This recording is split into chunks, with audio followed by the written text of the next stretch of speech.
Hello दोस्तों, स्वागत है आपका मेरे channel postal master with fun के साथ। दोस्तों, आज मैं आपको आपकी लीव रूल्स के बारे में बताऊंगा कि आप जो आपकी लीव्स है उसके बारे में आपको जानकारी होनी चाहिए। ये जानकारी आपके भविष्य के लिए, आपके भविष्य में छुट्टियों के लिए लाभदायी होती है।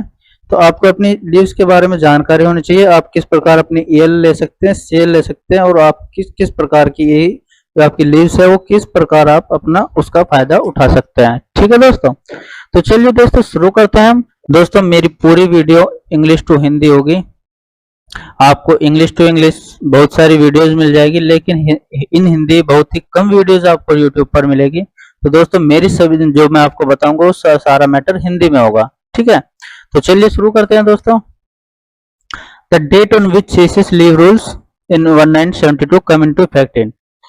जो आपके सीसीएस लीव रूल्स 1972 है, कब लागू है? A 1 January 1972, B 2 April 1972, C 1 June 1972 and D 15 August 1972। दोस्तों, सीसीएस लीव रूल्स आपके 1 जून 1972 को लागू हुए थे। नेक्स्ट क्वेश्चन है दोस्तों, CCS leave rules 1972 is not applicable to. CCS leave rule 1972 किन पर लागू नहीं होते? A person appointed to civil service, B employ of non statutory departmental canteen, ठीक है, government servant appointed in subordinate of central government, and D person paid from contingency. तो इसका answer है दोस्तों D person paid from contingency. ये इनके लिए लागू नहीं होते। ठीक है, थर्ड क्वेश्चन है दोस्तों, EL can be combined with a casual leave, half paid leave and maternity leave. B है दोस्तों study leave, casual leave, maternity leave. C है sick leave, half pay leave, maternity leave, and D है casual leave, paternity leave and maternity leave. तो इसका answer है आपका दोस्तों C, sick leave, half pay leave and maternity leave. जो आप EL है आपकी वो आप सिक लीव के साथ, हाफ पे लीव के साथ और मैटरनिटी लीव के साथ कंबाइंड कर सकते हैं। और दोस्तों, आप ये आपको मिलेगा रूल 11 में। जो सीसीएस रूल्स 1972 है आपके, उसका जो रूल 11 है उसमें आपको ये जानकारी मिल जाएगी।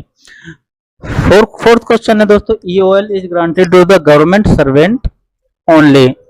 EOL means extra ordinary leave is granted to the government servant only. यानी कि एक्स्ट्रा ऑर्डिनरी लीव जो असाधारण लीव होती है वो गवर्नमेंट सर्वेंट को दी जाती है। कब? When no other leave is admissible और रिक्वेस्ट। जब कोई अन्य लीव उपलब्ध नहीं हो और इसकी रिक्वेस्ट की गई हो। B when government servant on notice period of VR.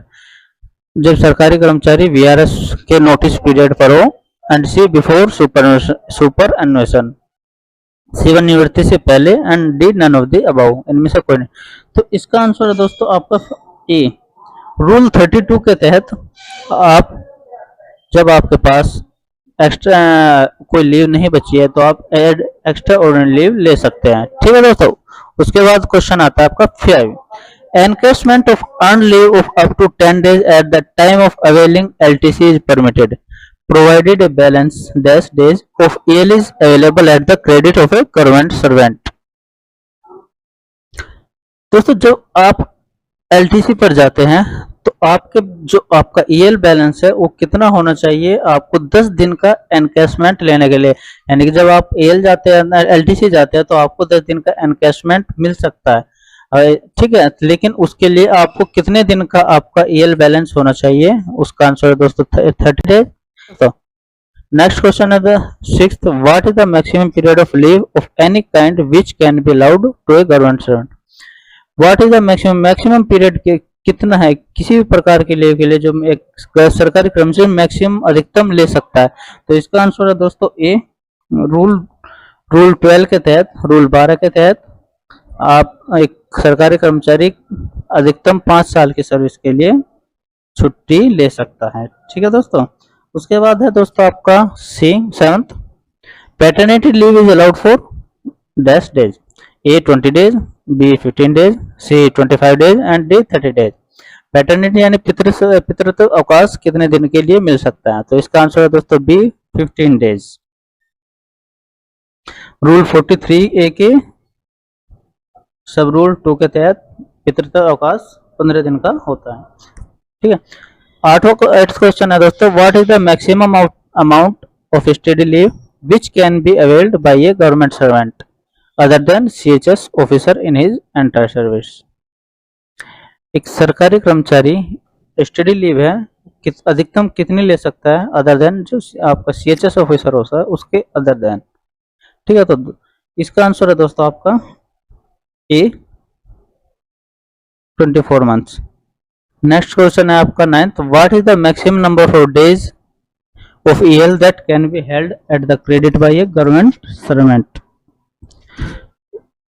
जो सरकारी कर्मचारी है अधिकतम कितनी EL अपने अकाउंट में होल्ड कर सकता है, अपने अकाउंट में रख सकता है, तो इसका आंसर है दोस्तों ए 300 डेज। तो अधिकतम 300 दिन की जो EL है या छुट्टी है वो रख सकता है। ठीक है दोस्तों, और ये आपका रूल 26 के तहत है।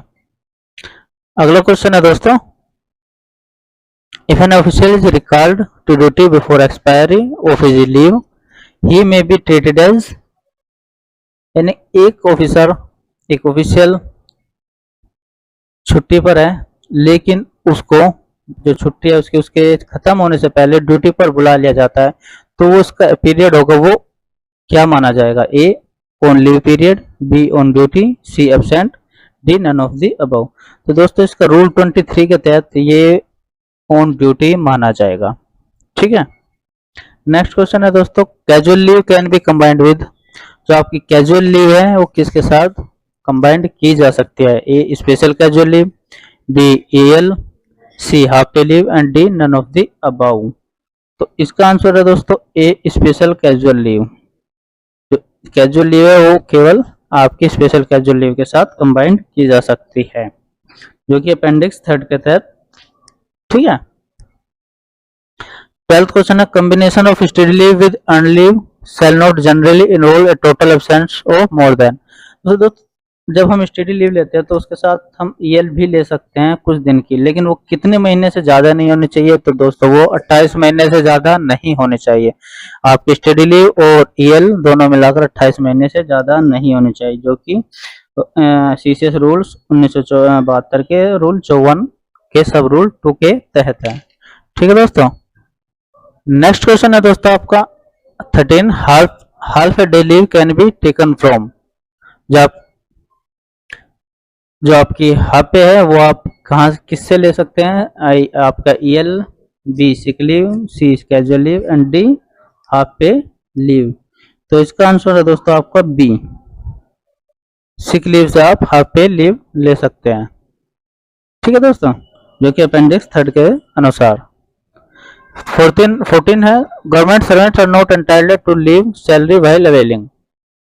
Government servant are not entitled, government servant eligible नहीं है टू लीव सैलरी, जो से आपका लीव पर रहने के दौरान तनख्वाह पाने के लिए, व्हाइल अवेलिंग जबकि उसने ली हो HPL half pay leave, B committed leave, C extra leave and D child care. तो इसका आंसर है दोस्तों आपका सी, रूल 14 के तहत अगर एक्स्ट्रा लीव ली है तो वो उस अवधि की सैलरी पाने का हकदार नहीं है।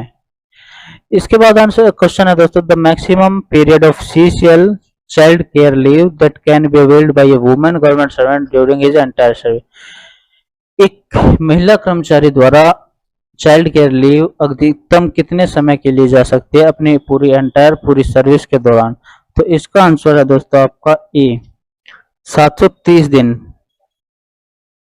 महिला कर्मचारी पूरे एंटायर सर्विस के दौरान 730 दिन की CCL ले सकती है। ठीक है, वो जो कि आपके रूल 43C के तहत है।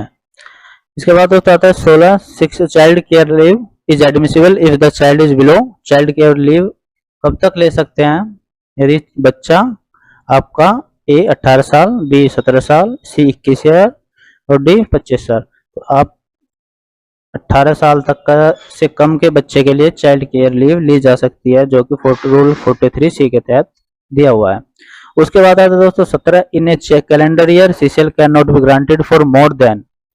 एक कैलेंडर ईयर के दौरान CCL can not be granted more than कितने समय से ज्यादा के लिए सीएल नहीं दी जा सकती, यानी कि एक अवधि, एक वर्ष में आपकी कितने मतलब एक बार, दो बार, तीन बार, कितने समय तक दी जा सकती है। तो इसका आंसर है दोस्तों आपको बी, 3 टाइम्स। एक कैलेंडर वर्ष के दौरान 3 बार ही सीसीएल दी जा सकती है। आपका उसके बाद 18, CCL shall be admissible for a first child only, B to eldest surviving child only, children only, C any child, D none of the. तो सीसीएल एडमिसिबल है, सीसीएल दी जा सकती है केवल आपके B to eldest surviving children, दो आपके जो एल्डेस्ट सर्वाइविंग चिल्ड्रन बच्चे हैं, जो आपके दो जीवित बच्चे हैं उनके लिए जो बड़े हैं, ठीक है। 19वां क्वेश्चन है जो दोस्तों, सीसीएल में not be granted for less than days. CCL minimum कितनी अवधि के लिए दी जा सकती है, यानी इससे कम अवधि के लिए नहीं दी जा सकती। दोस्तों ऐसा कोई रूल नहीं है, ये इसका आंसर है दोस्तों नो लिमिटेशन। सीसीएल कितने भी दिन के लिए ली जा सकती है, ठीक है दोस्तों। उसके बाद है आपका 20 dash number of days of earn leave is credit in advance to the leave account of a government servant during January and July. दोस्तों जनवरी एंड जुलाई में आपके खाते में ईएल सबमिट की जाती है, वो कितने दिन की होती है, वो होती है दोस्तों ए 20 डेज, बी 10 डेज, सी 15 डेज, डी नन। तो दोस्तों आप इसका आंसर दोस्तों आपका सी 15 डेज, जो आपकी जनवरी एंड जुलाई में आपको अकाउंट में क्रेडिट की जाती है, वे 15 दिन की आपकी ईएल क्रेडिट की जाती है, जो कि रूल 26 के तहत क्रेडिट की जाती है, ठीक है दोस्तों। उसके बाद आता है आपका 21 leave account of government servant shall be maintained by the. जो लीव अकाउंट है एक सरकारी कर्मचारी का, वो किसके द्वारा मेंटेन किया जाता है, A account officer, B concern staff, C head of the department and D none of the. तो इसका आंसर है दोस्तों आपका C head of the department. तो जो रूल 15 के तहत head of the department leave account maintain करता है। इसके बाद आता है दोस्तों 22 which of the leave rules would apply if a government servant is temporary deputed to foreign service India. एक सरकारी कर्मचारी फॉरेन में है, फॉरेन सर्विस के लिए डेप्यूट किया गया है, तो उसके लिए कौन से लीव रूल्स अप्लाई हो गए। तो इसका आंसर है दोस्तों बी सीसीएस लीव रूल्स 1972, उस पर भी सीसीएस लीव रूल 1972 ही लागू हो गए। इसके बाद आता है दोस्तों 23 what is the maximum number of days in respect of EL HPL that can be encashed by a government servant appointed in the industrial establishment which is the government by factories act 1948। दोस्तों factory act 1948 के जो अधिनियम है उसके तहत जो सरकारी कर्मचारी है, ठीक है, जो गवर्नमेंट फैक्ट्री एक्ट है, government servant appointed in industrial establishment, जो गवर्नमेंट सर्वेंट इंडस्ट्रियल एस्टेब्लिशमेंट में फैक्ट्रीज एक्ट 1948 के तहत कार्य कर रहे हैं, वे मैक्सिमम नंबर ऑफ डेज, वो अधिकतम कितने दिन की ईएल या एचपीएल एक साथ ले सकते हैं। तो इसका आंसर है दोस्तों आपका सी रूल 6 के तहत वे 300 दिन की छुट्टी एक साथ ले सकते हैं मैक्सिमम। तो इसके बाद दोस्तों when a government servant applies for a specific kind of a leave the leave sanctioning authority does not have to power to. जब कोई सरकारी कर्मचारी लीव के लिए अप्लाई करता है तो जो लीव सैंक्शनिंग अथॉरिटी है उसको पावर नहीं है किस चीज की, सैंक्शन करने की, या बी रिफ्यूज मना करने की, रिवोक करने की, और एंड अल्टर करने की। तो उसको किस चीज की पावर नहीं है, डी अल्टर, यानी कि बदलने की। तो उसको जो आपके लीव है उसको बदलने की पावर नहीं है। वो सैंक्शन कर सकता है, मना कर सकता है, वो उसको निरस्त भी कर सकता है, लेकिन उसको बदल नहीं सकता, ठीक है। A government servant ceases to have any claim for leave to his credit if he has, अर्थात एक सरकारी कर्मचारी छुट्टी के लिए दावा करना कब बंद कर सकता है, ए resign to take up another appointment in government service, B retired, B dismissed and D है been reinstated। तो इसका आंसर है दोस्तों आपका सी been dismissed, यानी कि जब उसको बर्खास्त कर दिया गया तब वो छुट्टी के लिए दावा नहीं कर सकता जब अपने खाते में जमा करने के लिए। तो उसको उस समय कोई छुट्टी नहीं दी जा सकती, उसके खाते में कोई छुट्टी जमा नहीं की जाएगी, जो कि आपका रूल 9 के तहत उसको छुट्टी नहीं जमा दी जाएगी। 26. If a government servant claim for commutation of one kind of leave into another, he should apply for commutation within a period. यदि दोस्तों आप किसी सरकारी कर्मचारी ने किसी लीव के लिए आवेदन किया है और वो उसको अन्य प्रकार की लीव से में बदलवाना चाहता है, जैसे किसी ने ईएल के लिए आवेदन किया और वो उसको एचपीएल में कन्वर्ट करवाना चाहता है, तो उसके लिए उसे कम से कम कितना है, उसको किस समय की अवधि तक उसके इसके लिए लेटर या पत्राचार कर देना चाहिए, लिख देना चाहिए। तो इसका आंसर है दोस्तों आपका बी 30 डेज। रूल 10 के तहत उसको इस कार्यवाही को पूर्ण कर लेना चाहिए 30 दिन के अंदर। उसके बाद है दोस्तों 27. Which leave can not be combined with any other kind of leave. कौन सी लीव किसी अन्य लीव के साथ कंबाइन नहीं की जा सकती? A EL, B maternity leave, C special casual leave and D casual leave. तो इसका आंसर है दोस्तों आपका D casual leave. Casual leave किसी अन्य लीव के साथ कंबाइंड नहीं की जा सकती रूल 11 के अनुसार, ठीक है। 28th क्वेश्चन है दोस्तों, the maximum period of continuous leave of any kind which can be allowed to a permanent government servant. अर्थात एक सरकारी कर्मचारी को लगातार कितने, एक स्थायी सरकारी कर्मचारी को लगातार कितने दिन की छुट्टी दी जा सकती है? इसका आंसर है दोस्तों आपका सी 5 ईयर्स। ये रूल 12 के सब रूल 1 के तहत अधिकतम 5 साल की 5 साल तक एक सरकारी कर्मचारी को छुट्टी दी जा सकती है। उसके बाद 29. A government servant can not accept employment elsewhere while on leave except in the case of service as an. एक सरकारी कर्मचारी छुट्टी पर रहते हुए कहीं और अन्य स्थान पर एम्प्लॉयमेंट नहीं कर सकता सिवाय A examiner, B accountant, C medical practitioner, B legal practitioner. इसका आंसर है दोस्तों आपका ए एग्जामिनर। रूल 13 के अनुसार वो एग्जामिनर बन सकता है, अगर वो कहीं छुट्टी पर है, वो लीव पर है, तो कहीं एक एग्जामिनर बन सकता है उस अवधि में, ठीक है। इसके बाद आता है दोस्तों 30. Leave account of a gazette government servant shall be maintain by. जो लीव अकाउंट है गैजेट गवर्नमेंट सर्वेंट का, वो मेंटेन किसके द्वारा किया जाता है? Head of office. D answer head of office के द्वारा। तो नेक्स्ट है दोस्तों, no leave shall be granted to government servant if he is. सरकारी कर्मचारी को छुट्टी नहीं दी जाएगी, लीव नहीं दी जाएगी। A on leave preparatory to retirement, retirement के लिए, तैयारी के लिए। बी अंडर सस्पेंशन, निलंबन के तहत। C to work as an examiner, एक परीक्षक के रूप में काम करने के लिए। एंड डी उचित अनुमति के साथ विदेश यात्रा करने के लिए। तो इसका आंसर है दोस्तों आपका बी अंडर सस्पेंशन, निलंबन के तहत कोई छुट्टी नहीं दी जाएगी। नेक्स्ट है दोस्तों, mention the maximum number of months of leave that can be sanctioned by the medical authority if he is unable to say with certainty that the government servant will never again be fit for service।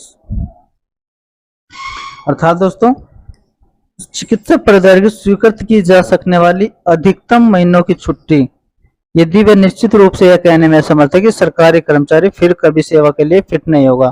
तो इसका answer है दोस्तों आपका सी rule 90 के तहत 8 महीने की ठीक है।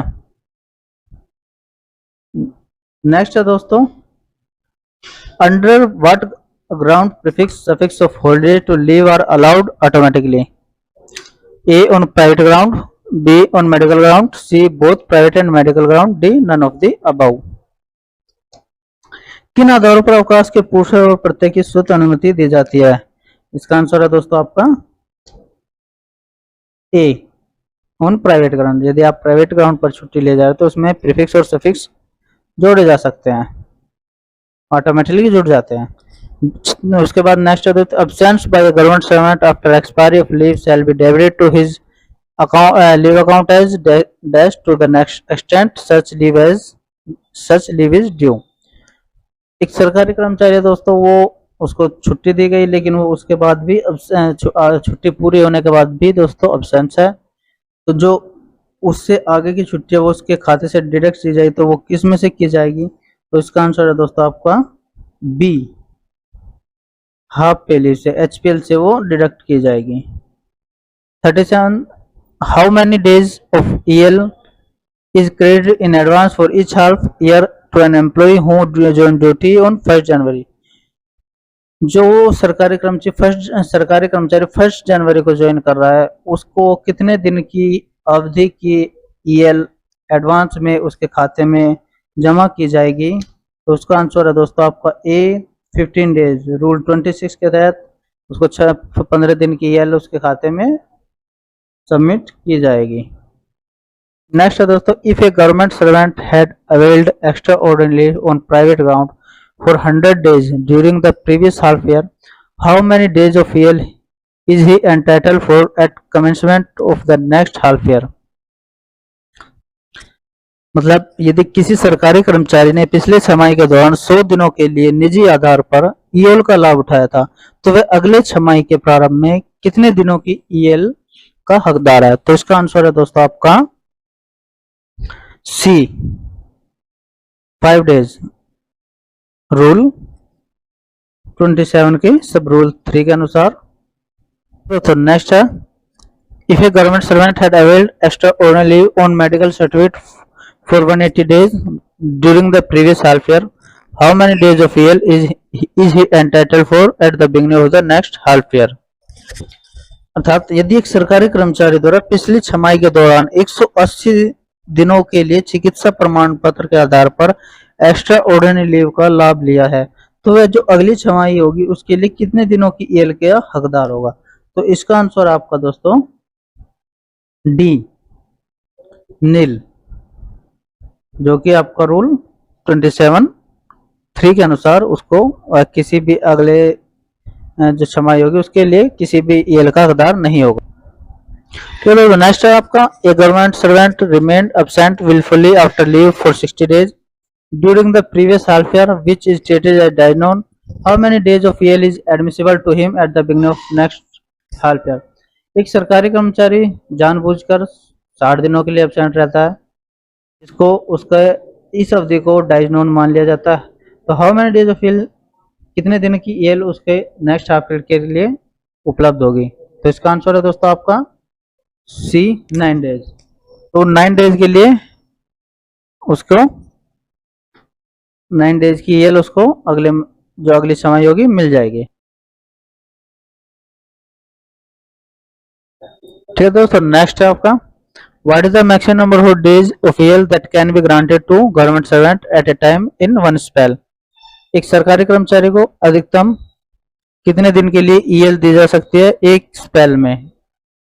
ठीक है, तो उसका आंसर है दोस्तों आपका सी, 180 डेज। अधिकतम 6 महीने के लिए वन स्पेल में ईएल दी जा सकती है। नेक्स्ट है दोस्तों, if a government servant surviving in a vacation department did not avail any vacation, how many days of EL is admissible to him during the year in respect of 12 months of actual duty? अर्थात यदि किसी अवकाश विभाग में कार्यरत सरकारी कर्मचारी ने कोई अवकाश नहीं लिया तो उस वर्ष के दौरान 12 महीने की वास्तविक ड्यूटी के संबंध में उसे कितने दिनों की का ईएल स्वीकार्य होगा, यानी कितने दिनों का ईएल उसको मिल सकता है? तो इसका आंसर है आपका दोस्तों 40 डेज, सी, 40 डेज। रूल 28 के 1 के सब रूल सी के तहत उसको 40 डेज का ईएल मिल सकता है। ठीक है दोस्तों, उसके बाद आता है आपका,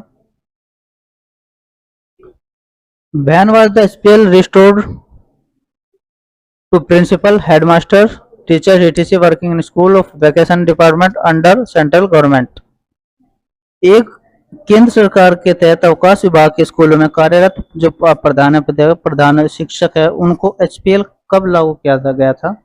तो इसका आंसर है दोस्तों आपका सी, रूल 28 जीआईडी के 5 के तहत 1/9/2008 को ये व्यवस्था लागू की गई थी।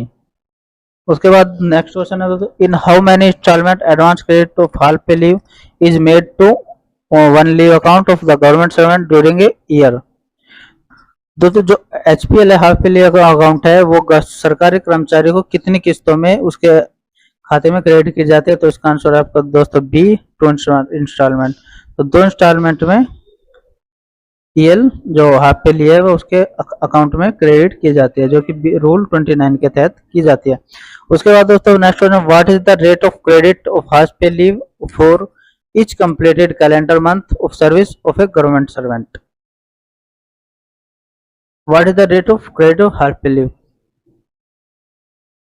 एक सरकारी कर्मचारी की सेवा के प्रत्येक पूर्ण कैलेंडर माह के लिए अर्धवेतन अवकाश की क्रेडिट दर क्या है। तो इसका आंसर दोस्तों आपका बी, 5/3 यानी कि 5/3। उसके बाद दोस्तों 54, if a government servant avail 100 days of EOL on private grounds during the previous half year, what will be the entitlement of HPL during the next half year। तो इसका आंसर है दोस्तों आपका सी, 10 days। तो दोस्तों बाकी के क्वेश्चन मैं अगले वीडियो में बताऊंगा। ये वीडियो कैसी लगी जरूर बताइएगा।